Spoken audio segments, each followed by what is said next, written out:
Thank you very much. And I'm really glad again to come back to discuss this topic of harnessing the power of data analytics in digital transformation.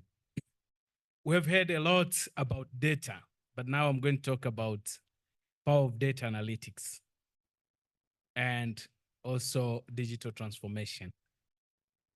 I'm from ITU, so these are commercial breaks about ITU. I have to talk about ITU. We have three members. We are dealing with um, radio, ITOR, which all the spectrum that you use, anything called wireless is because we assign the spectrum. Even the Wi-Fi you are using is because we assign this spectrum. Going to the space, going to your mobile phone, you communicate wirelessly because we plan the spectrum to be used for what services. But we also have the D for bridging the digital divide and doing development, and ITUT, which stands for standardization. We are dealing with standards. Your number, for example, you came to Kenya, you start with plus 254. All those country code plus the number, it is ITU that plans and assigns to all countries. So now with IoTs coming to all these identifications, ITU is doing that.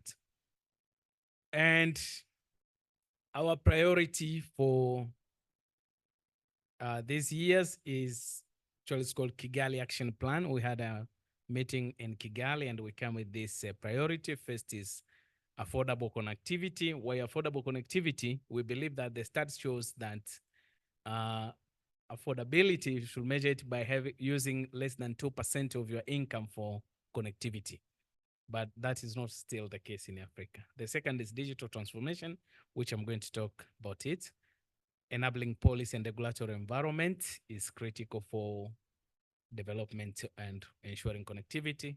But resource mobilization in the international cooperation. Today, we heard several times that you cannot do it alone. We need collaborative efforts between the private, public sectors. Take all effort, all that you can to make sure that we connect the unconnected. So that's why resource mobilization is key. Inclusive and secure telecommunication, ICT, and sustainable development. We had almost the cybersecurity when they were presenting, they were talking about security by design, but also the tech, the previous panelists we had also about security. So as we are including, we should also make sure that we have secure systems. So this the regional initiatives now is for Africa because we are talking about Africa. The among these, the priorities for Africa is supporting digital transformation to usher rapid transition to a digital economy while accelerating innovation in Africa. The second is implementation and expansion of broadband infrastructure, connectivity, and emerging technologies. You see, uh, most of you know that still we need broadband implementation. Unlike some countries, these initiatives differ from region by region. For Africa, still we see there's a gap, connectivity gap. That's why we put connectivity gap. But also emerging technologies, we need to embrace emerging technology. You heard Georgia was presenting that we should not be users but drivers. So the same, that's why we see that we need to accelerate innovation in Africa by embracing emerging technology. But also we are talking about building trust, safety, and security in the use of telecommunication and ICT and protection of personal data. I think this one also well touched today and is one of the key priority in Africa. You build trust because without trust, no matter what you have in place, no one is going to use it. If you ask this country, Kenya, to tell you about M-Pesa, it was a journey. Imagine someone who trusts that the money should be in his wallet. Today, you tell him the money will be in your phone. It's not easy, but they build trust and people started to use it. And it has changed the culture now that you see people, they are not holding money, but they trust the money to be in their phone. I think it was the same for those who have credit card and other means. We came here, if you ask how many people came with cash and how many people came with their cards, you can get the answer why trust is very important. So that's why for Africa, it's very, very important for us as our initiatives that build trust, safety, and the security in the use of telecommunication and ICTs and protection of data. Because without trust, no matter, even if you have state of the art infrastructure, if you have all the services the government digitized, but if the people, the citizens will not adopt, it's not a success. Another thing is fostering emerging technologies and innovation ecosystem. Innovation is an ecosystem. We need to embrace emerging technology, and emerging technology, to foster emerging technology, has a lot of components, including skills. Another thing that I wanted to talk briefly was, you had Kenya, they talked about, uh, PS was talking about Kenya is building the so-called, in collaboration with the ITU, they're building the so-called Digital Innovation Lab or Digital Acceleration Center, the global. We want to have global centers that could provide resources to all higher learning institutions, SMEs, as well as those startups, that if, for example, they want to do any test, they can just connect and use the resources that is available. That's the concept. So if you have reliable connectivity, you might not have the computation to do the AI algorithm. But now with these global innovation centers, you can just connect and use the resources. You don't need to care about power. You don't need to care about computation. You don't need to care about about the storage. So that's the concept of building these global innovation centers. And the Global Innovation Center is going to be in Kenya and Geneva. And in other countries, they're going to have local digital transformation centers, like 17 countries. But Kenya is very lucky that the global one is going to be here and the other one in Geneva. Now, another important thing, we talked about digital transformation, digitalization, and digitize. But I think majority of people, when you ask what the difference between digitization, digitalization, digital transformation, very few people will respond. So I just want to give a clear and simple analogy of these three terms. When you talk of digitization, it means you're just converting information from analog to digital. So you have information. For example, from paper to soft copy, that is, you just digitize. Instead of, if we go to the hospital, nowadays everything they enter in the computer. Before, everything was have to write on papers. That is digitization.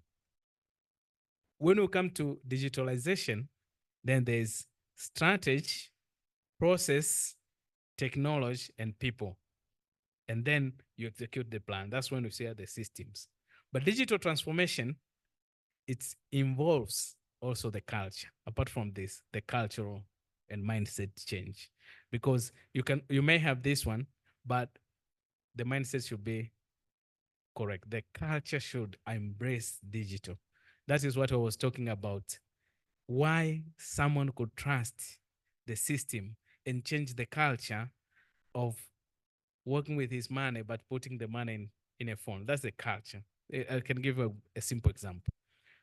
The Maasai, as traditional they are, if they sell cows somewhere in the auction, nowadays, they can tell you, oh, just put my money in the M-Pesa.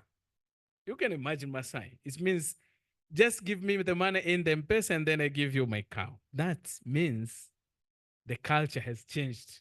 The culture of working with your money, that's when you think your wealth, but trusting technology, it means you have changed something. And it's the same in various aspects in the various sectors. When we talk about changing the culture, so transformation involves the cultural change. There's still some people that will not trust digital up to date. They don't trust digitalization. They want, for me, I want to see the doctor. For me, I want to have my money. For me, I want to have this. But when you build a trust and you change the culture, that's when digital transformation. So it's not only about system, it's about also transforming the culture to bringing the uptake. That's the concept. I talked about this in the morning.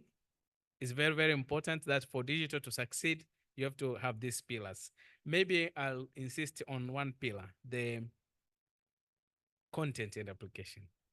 Imagine you have state-of-the-art infrastructure, state-of-the-art platform, but if you don't have content that is appealing to that society, you'll not transform. Why should my grandmother go to and use the internet if the content is in English and she cannot speak English? That touch the culture. So all the infrastructure, all the platforms, if doesn't touch the culture, the uptake is slow. So that's why digital content and application is also very, very critical for the success of digital transformation. And of course, innovation, many have talked about innovation and skills. For those who are here since morning, the same, these are pillars for Africa. Digital identification, I think much has been stressed, so we know about the digital identification. I also talked about this infrastructure that we have the connectivity, postcode and addressing for last mile delivery, connectivity for last mile connectivity. Data centers is a new lifeblood. We need data centers for all data, because anything you convert to data, it means you to make use of data, you need to have data centers. And thanks, data center, there are various forms. There's this infrastructure as a service. You heard that you can use a data center, only infrastructure, but maybe other. They have platform as a service and software as a service. All this plus cloud computing. Cloud computing is very, very important as well, and many have insisted. One thing I want to say is we need to strike a balance. Many countries have invested, like Kenya and others who are in the sea. There's a lot of submarine cables. When you have a lot of submarine cables, you want to have a huge inflow and outflow of data. So cloud computing, sometimes we need to embrace it to make sure that there's others who are hosting their data here, but also data flows inside and outside the country and connect to the global. Sometimes some countries we see, they allow submarine cable, they allow local data centers, but they don't allow global data center. That's a problem, because these submarine cable are hungry of data. What are you going to take in and out if you don't have enabling policies that allow data to flow in and out? I heard in the morning also, PS was talking that they're signing a contract with Abu Dhabi for the data center. That the concept that once a global data center, private data center comes, there's a lot of companies that are going to host their data there. They need connectivity for inflow and outflow of data. So we need to balance. But also IT, you have the so-called digital wheel. The most important thing you had in the morning is everything is people, people, people, people, people. So user technologies and data, but all that we're doing should be user-centric. That's the most important message. And now, digital skills and innovation, it was well explained. But one thing about skills, I want to repeat again, it is easier to get capital, but the skills, they are not fungible like capital. You need to build skills, takes time. New and emerging technologies need state-of-the-art skills. We were talking about jobs being replaced by AI, but I strongly believe that what we need is to reskill and upskill, because AI is not going to work by its own. It needs people. So skilling, upskilling, reskilling is what we need, because also new jobs are going to be created. So there's digital life skills that helps you to use digital as a user. But if we can skill, upskill, and reskill, there's still new jobs to come. There's many things that are going to evolve. My brother there from Smart Tech also was saying that if you will do it the way you used to do, you will have no job.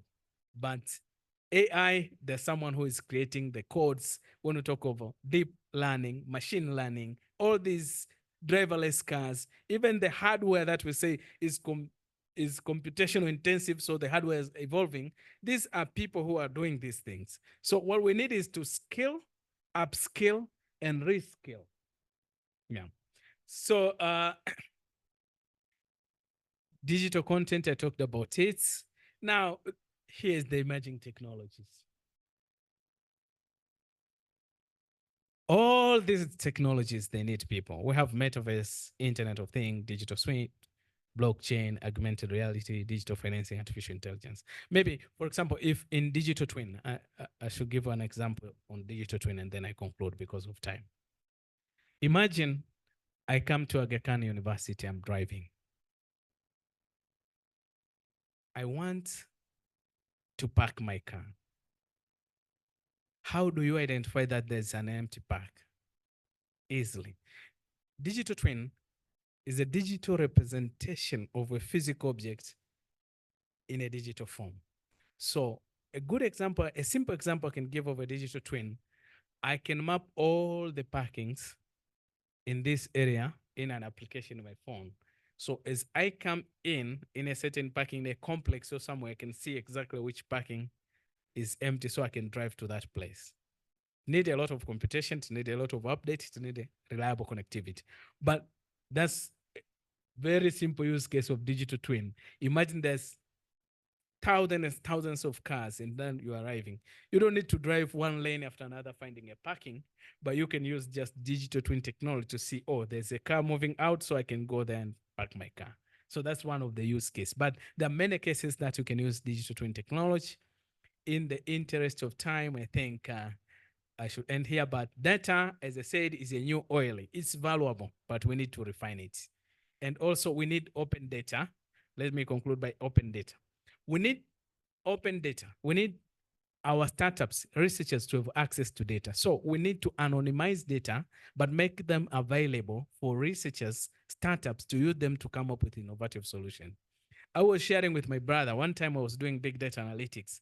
And because there was no data I wanted, I have to use American data on airlines. I can download the data of airline from 2005 to 2018, about 32 gigabytes, and do the analytics, learn from them, the techniques, and then that's when we can use in our country because we don't have open data. But imagine the hospital are saying that now they have a central the e-health system that is state of the art. It means they are collecting a lot of data. They're going to have petabyte and exabyte in some years to come. These data still need to be anonymized to be used for research. They have a university to get more solution that fits the pressing issues in the society. So with all data protection and privacy, but there's a need to anonymize this data and be used for research so that we can generate solutions that fit for the purpose and fit for our future. Thank you very much.